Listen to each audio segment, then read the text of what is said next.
Fala, meus queridos! Estou aqui mexendo com edição de um mapa. Tenho 7 mapas para fazer. Vai dar trabalho. E enquanto isso, vamos assistir alguns vídeos. Bora comigo!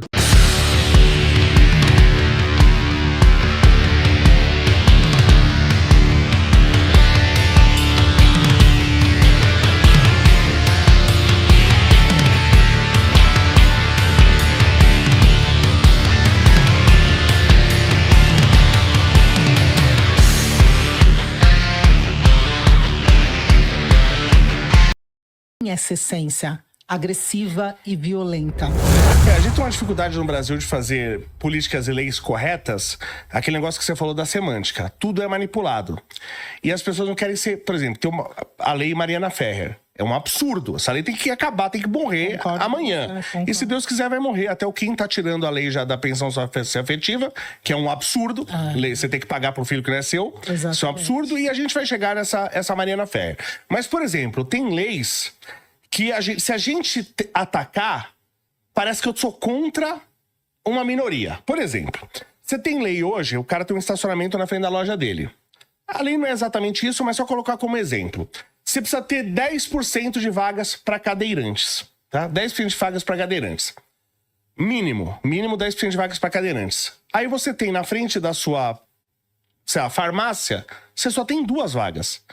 Para você ter no mínimo 10%, tem que ser uma vaga para cadeirante e a outra não. Aí uma vez eu perguntei numa farmácia que era exatamente isso, né? Eram 2 vagas, uma para cadeirante, tá sempre vazia. E a outra, sempre lotada, você tem que ficar esperando com uma vaga vazia. Aí eu chego lá e perguntei, falei, quanto tempo você trabalha aqui, amigo? Um rapaz lá. Ele falou, eu tô aqui há 7 anos. Falei, quantas vezes você viu um cadeirante aqui dentro? Ele, nenhuma. Nunca vi.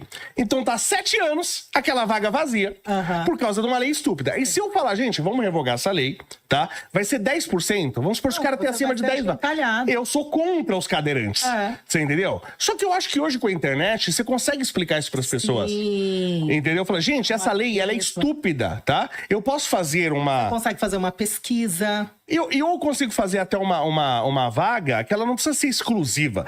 Vamos supor, ela é semi-exclusiva, né? Porque tem gente que também para na vaga Ela ali... é preferencial e não obrigatória. Obrigatória. Então, eu falo assim, você pode colocar a vaga aqui, né? Você tem um segurança, você tem que sair na hora. Entendeu? Você tem que sair. Exatamente. Né? E você tem que estar naquela... Você não pode colocar o carro naquela vaga e comprar o remédio e comprar um pão na padaria. Isso. Você só pode usar ela para ir ali. Né? Então, aí você já melhora um pouquinho. É muita lei errada. Muita. É muita coisa. Só que eu tenho que ficar explicando para as pessoas, porque se eu faço uma lei dessa... de multa. Nossa, também. eu já falei sobre isso até em podcast, tem corte meu. A gente dá tem muito a ser feito. Agora, o que fica muito evidente depois de nós falarmos o que nós acabamos de comentar é que, do jeito que tá, são os mesmos políticos. Para que se mude esse cenário, é necessário que as pessoas votem em novas pessoas. Eu falo, o pessoal tem que, no mínimo, por exemplo, o Romário.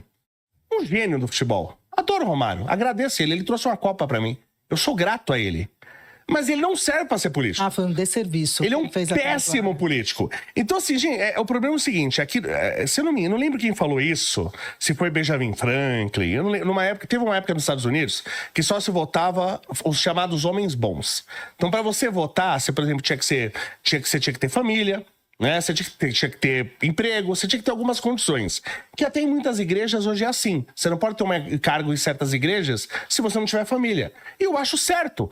Fala, pô, Léo, eu não tenho esposa e não tenho filhos. Fala, pô, Léo, você não poderia colocar cargo. Teria cargo. Eu falei, não interessa. Interessa que o negócio funciona, porque uma pessoa realmente que tem família e tem filho, pra ele fugir é mais difícil. Pra ele não assumir as responsabilidades é mais difícil. Então tem função isso. E aí alguém falou, eu não lembro quem foi que falou nos Estados Unidos, um grande homem americano, falou assim, o ideal é que toda pessoa pudesse votar. Só que isso implica no risco de alguém ganhar a eleição pelo único e exclusivo fato de ser carismático, sem ter nenhuma competência. E é isso que acontece no Brasil.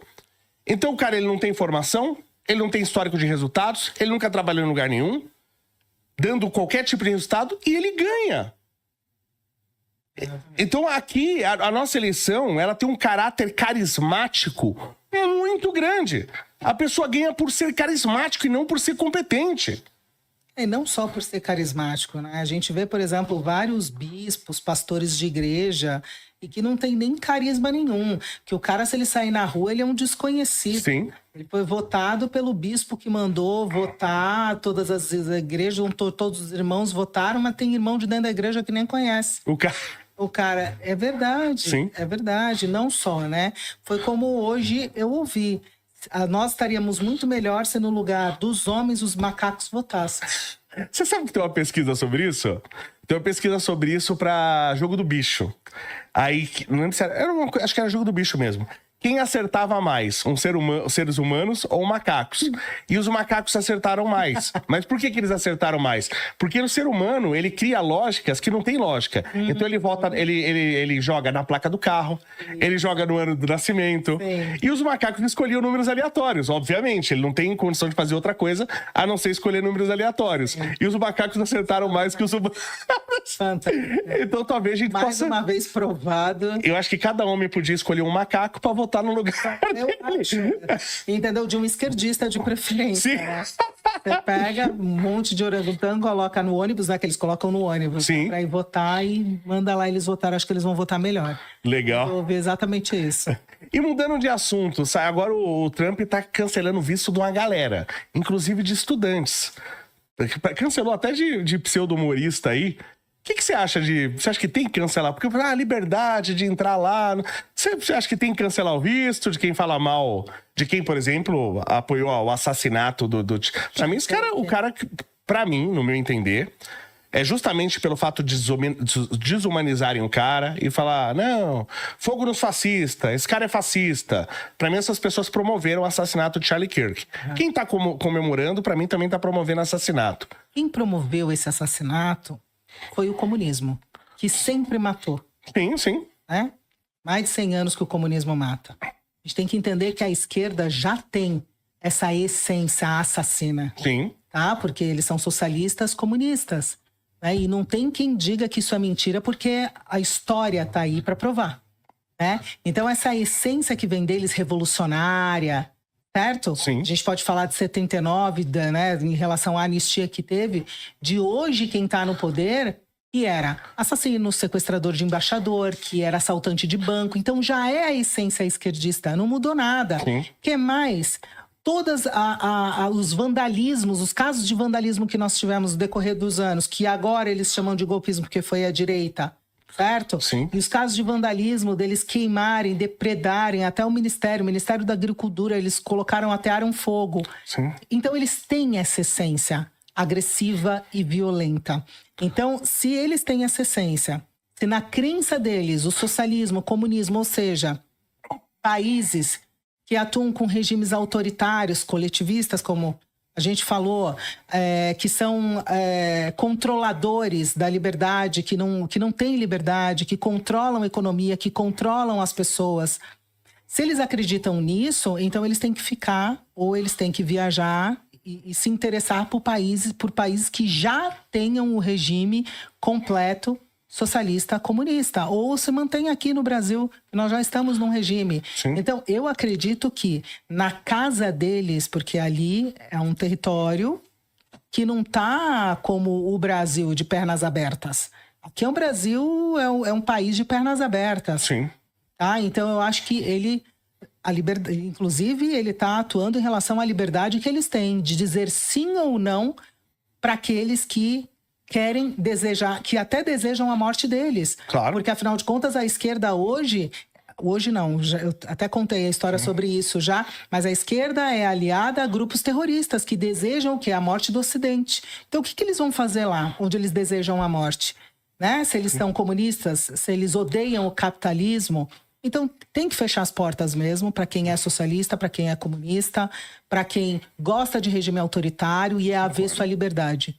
E aqui no Brasil, por exemplo, a gente viu gente aí de partido político usando a camisa do Hamas, tá? Não era a bandeira da Palestina. Deveria ser crime. Então, você não acha que essa pessoa deveria, no mínimo, por exemplo, perder qualquer benefício estatal, uma pessoa que apoia terrorista, né?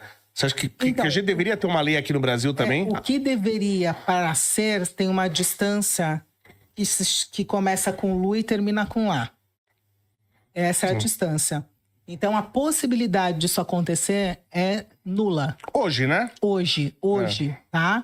Agora, se a gente conseguir uma mudança nesse cenário, tá? Eu tenho esperança, mas se a gente conseguir uma mudança, aí sim a direita vai ter que estar muito focada, muito bem organizada para se atuar com velocidade em relação a uma série de leis que precisam ser aplicadas, outras que precisam ser tiradas, para conseguir se blindar, tá? De que aconteça novamente o que nós estamos passando hoje. Agora, que deveria...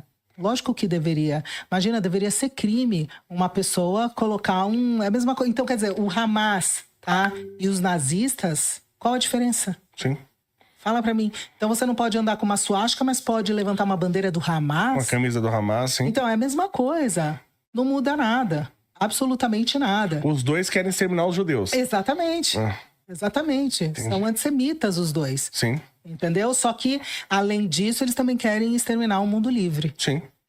E no caso, por exemplo, falando da violência, o Bolsonaro levou uma facada, o Trump levou um tiro, passou do lado da cabeça dele, o Charlie Kirk tomou um tiro no pescoço, teve um cara de direita da Colômbia, né, se não me engano, também foi assassinado, o cara tirou a arma, é uma coisa horrível, aliás, assassinou ele. 16 candidatos na Alemanha. 16 candidatos, todos, curiosamente, todos de direita, nenhum de esquerda. Você acha que 2026 a eleição vem nesse clima de morte ao inimigo? Você acha que continua assim? Depende. As eleições de 2026 estão bastante incertas. Eu tenho a esperança, tá, de que haja um retrocesso na escalada autoritária e que o Bolsonaro se torne livre novamente e se torne elegível. E isso eu tô falando independente de questões... Você tem esperança disso? Não, eu tenho que ter essa esperança. Eu não tenho nenhuma ela esperança. Ela não pode morrer. Aliás, eu tenho que ter essa esperança e essa deve ser a de todo mundo, inclusive de quem é presidenciável também. Sim. Tá? Porque, agora, como isso pode acontecer? Não sei, uma questão judicial, uma alteração na lei, na legislação, ou por pressão internacional. O fato é que, tá? Uma coisa é certa, nós não podemos deixar de lutar por anistia e liberdade, não pode deixar de estar em pauta.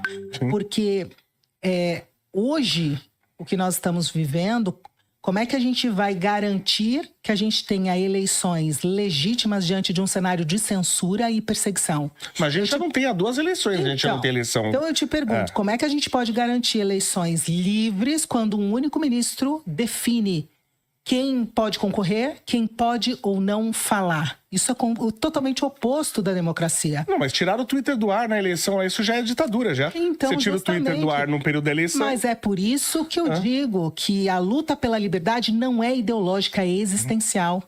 Sim. Se a gente não lutar pela liberdade, a gente vai continuar numa escalada, tem retrocesso. Que não vai ter como voltar mais atrás. Então, mas isso eu tenho uma briga muito grande com o Monark, direto. A gente discorda em tudo, eu brinco, né? Não, eu adoro o Monark, é meu amigo e tal. Mas esse negócio da liberdade, eu sempre falo assim, eu luto pela liberdade, mas luto para que as pessoas sejam medidas por suas próprias réguas. Então eu quero liberdade para quem quer liberdade. Eu não quero liberdade para comunista, porque ele quer me matar. Ele quer pôr eu na cadeia. Eu quero comunista preso. Eu quero o Partido Comunista fechado. Porque essas pessoas... Porque a gente não pode dar liberdade para o autoritário. Não é liberdade para todos. É liberdade para todos que querem liberdade. Você quer liberdade? Então você vai ter liberdade. Agora, se você quer me matar e roubar a minha propriedade, você não tem que ter liberdade. Você não acha que tem esse conflito um pouco até dentro da... Não, nós temos que lutar pela liberdade de todos. Não, do cara que quer me matar, não. Eu não tenho que lutar pela liberdade desse cara. O que você acha disso? Eu não digo que é uma manipulação, mas a partir da direita é uma inversão semântica. De, por exemplo, falar a frase de eu sou tão democrático que eu acredito tanto na liberdade de expressão que eu te dou o direito, né? Até de falar que quer me matar. De pensar né, o que você quiser e de falar que quer me matar. Esse é o direito que eu te dou. Não existe esse direito. Não existe essa possibilidade. E isso abriu muita brecha para que a gente chegasse no ponto que está. Sim. Também. Entendeu? Então, assim, a bondade tem limite. Eu sei que tem a gente que é conservador, é a questão de Deus, tal. Deus era bom, mas era um Deus de justiça. Deus falou pra você vender a sua capa e comprar uma espada também. Não é assim, tá escrito lá. Verdade. Jesus falou, não Deus, é Jesus falou, venda a sua espada, venda a sua capa e compra uma espada. Então, assim, mas é um Deus de justiça, a gente não pode permitir que isso aconteça. Entendeu? Só que hoje, qualquer defesa que a gente faça, ela se torna mínima, porque a gente tem um aparelhamento do judiciário, a lei só vale para um lado, a lei não vale para o outro. Então, qualquer tipo de bandeira que a gente levante, ou que se a gente queira qualquer tipo de justiça, a gente é inviabilizado, entendeu? Assim como pode acontecer, por isso que eu falo da questão da liberdade, que a gente tem que lutar pela anistia, porque nós não estamos falando da liberdade de presos, nós estamos falando da nossa própria liberdade. Sim. Porque ali eles estão definindo o que você pode falar, pensar, o que você pode falar e o que você pode escolher. E isso, Léo, olha, isso define realmente o que é uma nação livre ou não. Perfeito.